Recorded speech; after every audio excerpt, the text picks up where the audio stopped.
മൂന്നാം ദിവസം ചന്ദ്രഘണ്ഠ. നവരാത്രിയിൽ ചന്ദ്രഘണ്ഠാഭാവത്തെയാണ് മൂന്നാം ദിവസം ജപിക്കുന്നതും ആരാധിക്കുന്നതും. നെറ്റിയിൽ ഒരു മണിയുടെ ആകൃതിയിൽ ചന്ദ്രക്കലയുള്ളതുകൊണ്ടാണ് ദേവിയെ ചന്ദ്രഘണ്ഠ എന്ന് വിശേഷിപ്പിക്കുന്നത്. ദേവിക്ക് 10 കൈകളുണ്ട്. ചന്ദ്രഘണ്ഠാദേവിയുടെ ഓരോ കൈകളിലുമായി താമര, വില്ല്, അമ്പ്, കമണ്ടലു, വാൾ, ഗദ, ശൂലം എന്നീ ആയുധങ്ങളുണ്ട്.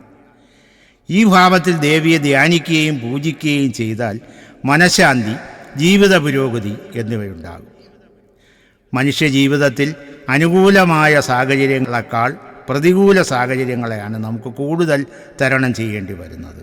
ആയുധധാരിയായ ചന്ദ്രഘണ്ഠാദേവി നമ്മുടെ ആത്മബലം വർദ്ധിപ്പിക്കാൻ സഹായിക്കും. പിണ്ഡജപ്രവരാരൂഢ ചന്ദ്രകോപാസ്ത്രകൈരുത പ്രസാദം തനുതേ മഹ്യം ചന്ദ്രഖണ്ഡേതി വിശ്രുത.